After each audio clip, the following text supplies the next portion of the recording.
ভুলে যেও না চরমনার সৈয়দ ফজলুল করিম কাফনের কাপড় হাতে নিয়ে ময়দানে হুঙ্কার দিয়েছেন।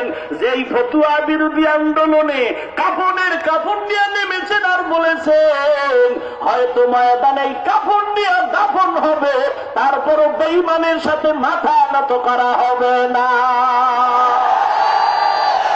এই জমিনের মধ্যে আল্লাহর কোরআন বুকের মধ্যে নিয়ে ময়দানে আন্দোলন করেছিলেন মুফতি আবেদী রহমাতুল্লাহ আলাইহি।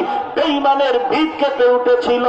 ওই বেঈমানেরা মনে করেছে মুফতি আবেদী নাই, চরমনার হুজুর নাই, শাইখুল হাদিস আল্লামা আজিজুল হক নাই, খতিব বাইতুল মুকাররমের ওবায়দুল হক নাই। ময়দান বুঝি খালি হয়ে গেছে। আল্লাহর কসম না, ময়দান খালি